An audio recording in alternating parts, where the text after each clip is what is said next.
வணக்கம், welcome to Chitra Murali's kitchen. Stay home, stay safe, வீட்டிலே இருங்க, ஜாக்கிரதையாக இருங்க, அடிக்கடி கையெலம்புங்க. அதே மாதிரி அவசியம் இருந்தால் மட்டும் வெளியில் போங்க. அப்படி வெளியில் போகிறதா இருந்தால் மாஸ்க் போடாமல் கண்டிப்பாக வெளியில் போகாதீங்க. இன்றைக்கி என்ன ரெசிபி பார்க்க போகிறோன்னா, இஞ்சியும் தேங்காயும் சேர்த்து ஒரு தொகையை பார்க்க போகிறோம். அதுக்கப்புறம் கோஸில் வந்து கூட்டு பண்ண போகிறோம். அவ்வளோதான். நார்மலாக நான் எப்பயும் பண்ணுற மாதிரியான கூட்டு தான். இஞ்சி தொகைகளுக்கு என்னென்ன வேணுங்கிறத சொல்கிறேன். இஞ்சி வந்து நல்லா கட் பண்ணது நீங்கள் எடுத்து பாருங்கள். இப்படி நல்லா ஒரு கைப்பிடி இருக்கணும். ஸோ கட் பண்ண இஞ்சி, அதே அளவுக்கு கொஞ்சமாக ஒரு சின்ன நெல்லிக்காய் சைஸில் புளி வந்து ஊற வச்சுருக்கேன். அது மாதிரி ஒரு கைப்பிடி கருவேப்பிலை, வெல்லம் வந்து ஒரு டீஸ்பூன் வெல்லம், காரம் வரமிளகா உங்களுக்கு தகுந்த மாதிரி காரம் போட்டுக்கோங்க. அப்புறம் உப்பு, தேவையான உப்பு சேர்க்க போகிறோம். ஃபஸ்ட்டு வந்து வரமிளகா, இஞ்சி, ஊற வச்ச புளி, கருவேப்பிலை இது எல்லாத்தையும் சேர்த்து ஒன்றா அப்படியே அரைச்சின்னு வந்துடுவோம். தேவையான உப்பு, அப்புறம் வெல்லம் எல்லாத்தையும் சேர்த்து அரைச்சி எடுத்துன்னு வந்துடலாம். அதுக்குள்ளே இந்த பக்கம் வந்து கோஸ் வந்து வேக வச்சுருக்கேன். கோஸில் வந்து கொஞ்சம் மஞ்சள் பொடி, பெருங்காய பொடியும் சேர்த்து போட்டு வேக வச்சுருக்கேன். வெந்துன்னு இருக்கு. அதுக்கு வந்து ஒரு கரண்டி பாசிப்பருப்பு வேக வச்சு ரெடியாக எடுத்து வச்சுருக்கேன். இந்த தொகையில் வந்து அரைக்கிறதுக்குள்ளே நம்ம வந்து கூட்டுக்கு வறுத்துக்கலாம். கடாய் வச்சு தேங்காய் எண்ணெய் கொஞ்சம் விட்டுருக்கேன். அதில் வந்து மிளகு, காரத்துக்கு தகுந்த மாதிரி போட்டுக்கோங்க. உளுத்தம்பருப்பு, நல்ல ஒரு டீஸ்பூன் உளுத்தம்பருப்பு,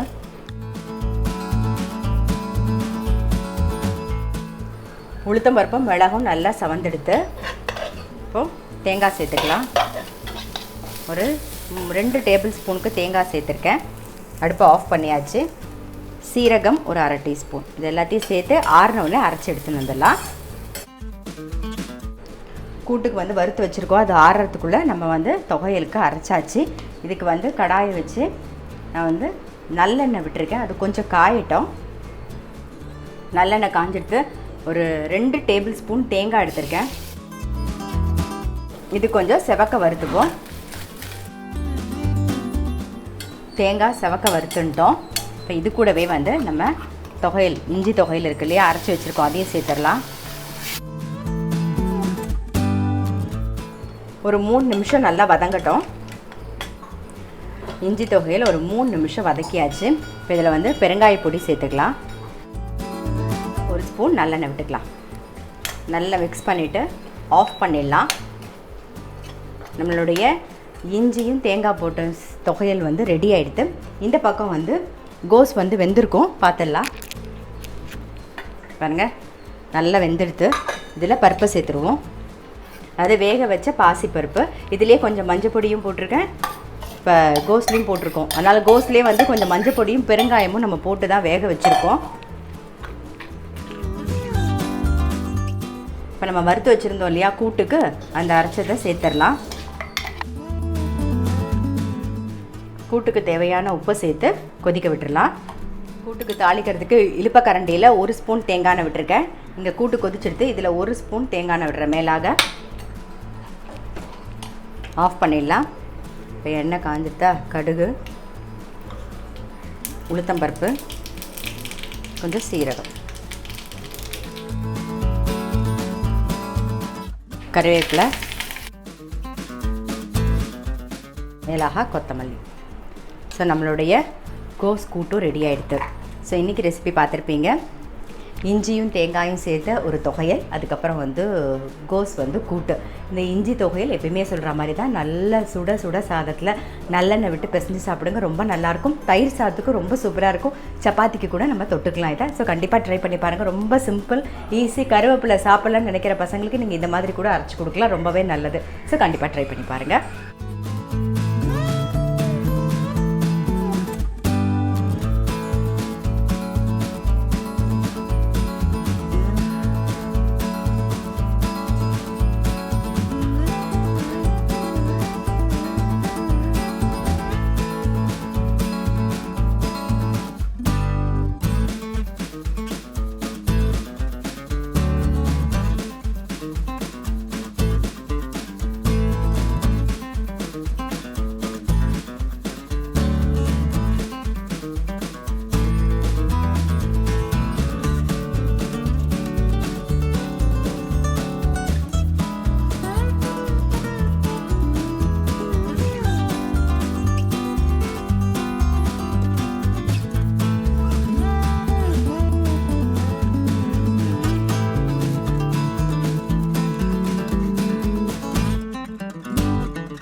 இப்போ நம்ம வந்து வடகரி தான் பண்ண போகிறோம் தோசைக்கு தொட்டுக்கிறதுக்கு. செட் தோசை வடகரி, செட் தோசை வாக்க போகிறோம். முதல்ல நம்ம வடகரி பண்ணிவிடுவோம். அதுக்கு வந்து 1 கப்பு கடலைப்பருப்பை நல்லா ஒரு 2 மணி நேரம் ஊற வச்சுட்டு தண்ணியெல்லாம் வடியை விட்டு எடுத்து வச்சுருக்கேன். பாருங்கள் என்னென்ன சேர்த்து அரைக்க போகிறேன்னு சொல்கிறேன். ஒரு 2 பச்சை மிளகா போட்டிருக்கேன், இஞ்சி ஒரு அரை இன்ச்சுக்கு, அப்புறம் கொஞ்சம் சோம்பு, உப்பு தேவையான அளவு சேர்த்து போட்டு அரைச்சி எடுத்துகிட்டு வந்துடுவோம். இப்போ இதை அரைச்சி எடுத்துகிட்டு வந்துடலாம். குறைன்னு அரைச்சிக்கணும். இந்த மாதிரி குறைன்னு அரைச்சிக்கணும். கொஞ்சம் புதினா இலை போட்டுக்கலாம் மாவில், அப்புறம் கொஞ்சம் கருவேப்பிலை, கொஞ்சம் கொத்தமல்லி சேர்த்து மிக்ஸ் பண்ணிப்போம்.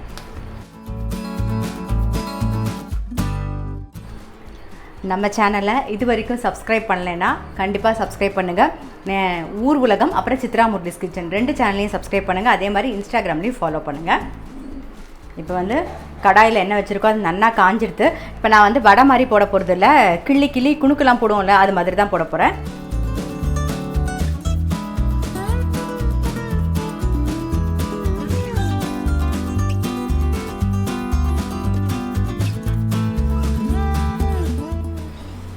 இந்த மாதிரி நல்லா கிறிஸ்பாக எடுத்துக்கலாம்.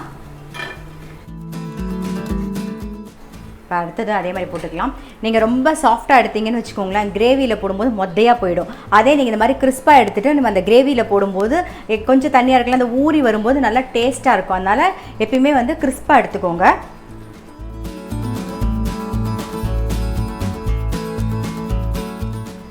வடகரிக்கு எல்லாத்தையும் பொரித்து எடுத்துப்போம். அதுக்குள்ளே என்ன பண்ண போகிறோம்னா, இந்த பக்கம் வந்து கடாய் வச்சு அதில் எண்ணெய் விட்டுருக்கேன். நம்ம கிரேவி பண்ண ஆரம்பிச்சிடலாம். எண்ணெய் காயட்டும். இப்போ எண்ணெய் காஞ்சிடுது. 2 கிராம்பு, 1 பட்டை, ஒரு அரை டீஸ்பூன் சோம்பு, ஒரே ஒரு பிரிஞ்சி இலை. நான் வந்து ஏலக்காய் சேர்க்கலை. நீங்கள் வேணும்னா ஏலக்காய் வந்து தாளிக்கும் போது உங்களுக்கு அந்த வாசனை பிடிக்கும்னா நீங்கள் சேர்த்துக்கலாம். அப்புறம் இஞ்சி பூண்டு விழுது 1 டீஸ்பூன் சேர்க்குறேன். 1 வெங்காயம் மீடியம் சைஸில் கட் பண்ணி வச்சுருக்கேன். அப்புறம் ஒரு 2 பச்சை மிளகா, மீடியம் சைஸில் 2 தக்காளி சேர்த்துக்கிறேன். இதுலேயே மஞ்சள் பொடி சேர்த்துடலாம். அப்புறம் உப்பு சேர்ந்து நல்லா வதங்கட்டும். எண்ணெய் பிரிஞ்சு வதங்கட்டும். புதினா வந்து கொஞ்சம் சேர்த்துக்கலாம். அப்புறம் ரெட் சில்லி பவுடர், ஏற்கனவே பச்சை மிளகா போட்டிருக்கோம், ஸோ தகுந்த மாதிரி பார்த்து போட்டுக்கலாம். தனியா பொடி எல்லாம் சேர்த்து வதக்கிக்கலாம். ரெட் சில்லி பவுடர், தனியா பொடிலாம் சேர்ந்து நல்லா வதங்கிருக்கு. நான் வந்து தேங்காய் வந்து ஒரு 5 டேபிள் ஸ்பூன் தேங்காய் நல்லா விழுதாக அரைச்சி எடுத்து வச்சுருக்கேன், அதை சேர்த்துக்கிறேன். தண்ணி விட்டுக்கலாம். இது கொஞ்சம் நீர்க்க இருக்கணும், ஏன்னா நம்ம வந்து அந்த வடை போட போகிறோம் இல்லையா, அப்போ தான் அது ஊறிண்டு நல்லா வரும்.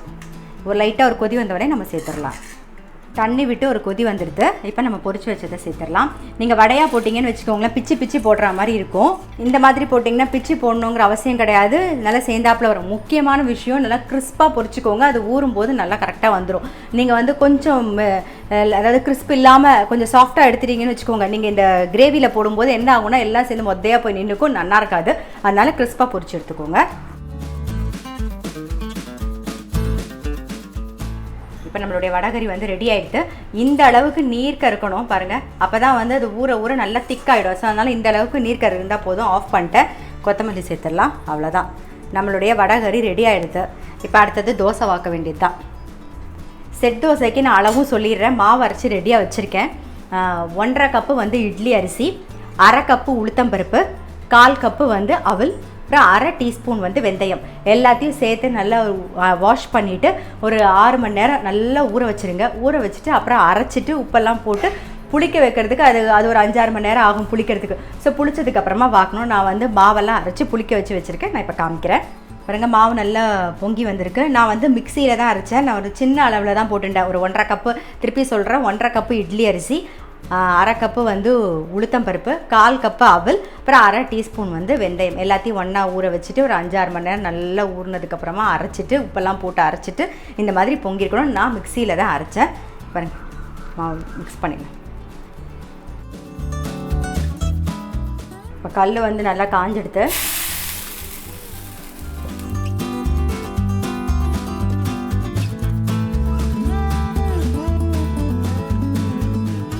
பாருங்கள் நம்ம எவ்வளோ தண்ணியாக பண்ணியிருந்தோம் அப்படியே இழுத்து பாருங்கள். இது வந்து சாப்பிட்ற சமயத்துலேயே பர்ஃபெக்டாக கரெக்டாக இருக்கும். இந்த மாதிரி அடுத்த தோசையும் பார்த்துக்கலாம். மாவு வந்து இன்னும் கொஞ்சம் புளிச்சுதுன்னு வச்சுக்கோங்களேன். நீங்கள் மூடி வச்சிங்கன்னா நடுவில் வந்து நல்ல ஓட்டையாக வரும். இந்த பாருங்கள், இதுக்கு மேலே வந்து தெரியுதா, இந்த மாதிரி ஓட்டையாக வரும். இன்னும் கொஞ்சம் நல்லா புளிச்சுதுன்னா மாவு ஓட்டையாக வரும். ஸோ மூடி வச்சுருவோம். அடுத்த தோசையும் எடுத்துடலாம். ஸோ இதே மாதிரி எல்லா தோசையும் நம்ம பார்த்துக்கலாம். இன்றைக்கி செட் தோசை வடகரி எப்படி பண்ணுறதுன்னு பார்த்துருப்பீங்க. இந்த செட் தோசைக்கு வடகரி ரொம்ப நல்லா டேஸ்ட்டாக இருக்கும். அப்படி இல்லைன்னா நீங்கள் வீட்டில் சட்னி, சாம்பார் இல்லை மிளகா அப்படி எது வச்சுருந்தாலும் தொட்டுண்டு சாப்பிட்லாம், நல்லாயிருக்கும். ஸோ கண்டிப்பாக வந்து ட்ரை பண்ணி பாருங்கள். இன்றைக்கி வ்ளாக் பார்த்துருப்பீங்க, உங்கள் எல்லாருக்குமே ரொம்ப பிடிச்சிருக்கும். நான் எப்பயும் சொல்கிற மாதிரி ஸ்டே ஹோம், ஸ்டே சேஃப், வீட்லேயே இருங்க, ஜாக்கிரதையாக இருங்க, அடிக்கடி ஹேண்ட் வாஷ் பண்ணுங்கள். அதே மாதிரி அவசியம் இருந்தால் மட்டும் வெளியில் போங்க. அப்படி வெளியில் போகிறதா இருந்தால் மாஸ்க் போடாமல் கண்டிப்பாக வெளியில் போகாதீங்க. நான் உங்களை அடுத்த வீடியோவில் சந்திக்கிறேன்.